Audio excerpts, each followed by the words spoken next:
Gold, trusted gold buyers. మీరు తాకట్టు పెట్టిన బంగారాన్ని విడిపించి ఈ రోజు ఉన్న మార్కెట్ ధరకు కొనబడను. 8 పదులు దాటిన అనన్య సామాన్యమైన ప్రతిభ వారిది. నవరస నటనా సార్వభౌమ అన్నది కేవలం వారి బిరుదు మాత్రమే కాదు, అది వారి నటనా కౌశలానికి ఒక పట్టం లాంటిది. దాదాపు 55 ఏళ్లుగా సినీ పరిశ్రమలో ఉన్నారు. అద్వితీయమైన పాత్రలతో తెలుగు ప్రేక్షకులను అలరించారు. అత్యంత ప్రతిష్టాత్మకమైన రఘుపతి వెంకయ్య నాయుడు అవార్డు గ్రహీత. ఈరోజు ఈ స్పెషల్ గెస్ట్ నా స్పెషల్ షో డైలాగ్ విత్ ప్రేమలో ఉన్నారు. వారితో మాట్లాడదాం. వారే కైకాల సత్యనారాయణ గారు. నమస్కారం అండి. నమస్కారం అండి. అసలు మీ సినీ చరిత్ర, మీ సినీ గమనం ఒక్కసారి చూస్తే దాదాపు ఒక 800 సినిమాల దాకా చేశారు. 55 ఏళ్లలో అసలు విభిన్నమైన పాత్రలు, ఒక పాదరసంలాగా ఏ పాత్రలో మిమ్మల్ని అలా పెట్టేసి అలా ఒదిగిపోయి చేస్తూ వెళ్ళిపోయారు.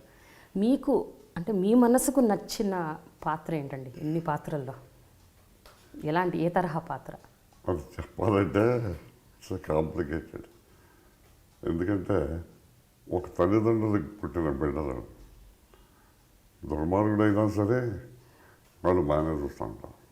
అలాగే నాకు వచ్చిన ప్రతి పాత్ర నేను ఛాలెంజింగ్గా తీసుకుని దానికి ఎంతవరకు నేను జస్టిస్ చేస్తానని అనుకొని ట్రై చేసి ప్రయత్నించాను. దాంట్లో ప్రతి పాత్ర సక్సెస్ అయింది. నాకు చేశారు కాబట్టి అది ప్రతి పాత్ర నాకు ఇంపార్టెంట్. అది దేనికి బాగా స్పందించారనేది ఆడియన్స్కే వదిలేయాలి. ఎందుకంటే అందరికీ భిన్న రుచులు ఉంటాయి. అందరికీ ఒకే రసం నచ్చదు. కొందరు కొన్ని నచ్చుతుంది, కొందరు కొన్ని నచ్చుతాయి. అందుచేత ఆస్వాదించుకునే కెపాసిటీ కానీ ఆస్వాదించుకునే స్వతంత్రం కానీ మన ప్రేక్షకులుగా వదిలేయాలి అని నా ఉద్దేశం.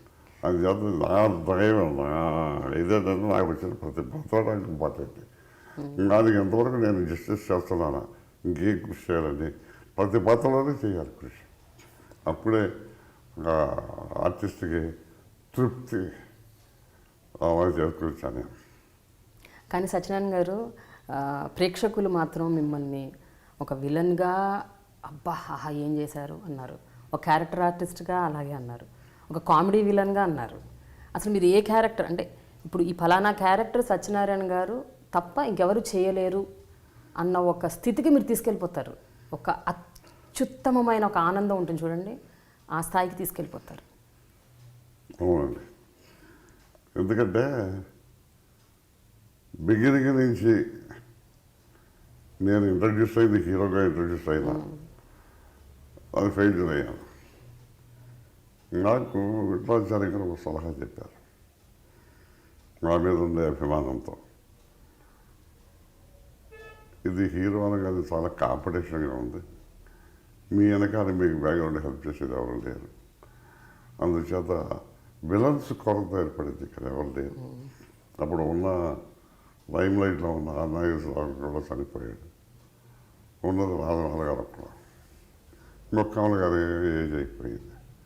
అందుచేత మీరు ఎందుకు విలన్గా మారకూడదు, దేనికైతే మన పేరు తెచ్చుకొని దాని డబ్బులు సంపాదించుకోవాలి, ఇదే కదా మనం చేయం.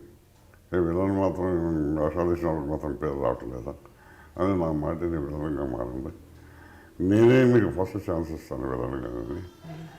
ఆయన కనకదుర్గ పూజా మహిమలో విలన్గా ఇచ్చారు. అక్కడి నుంచి ఒకటి ఆయనే చూశారు. ఆయన అగ్గిపిడుగు అనే సినిమా తీశాడు రామారావు గారితో.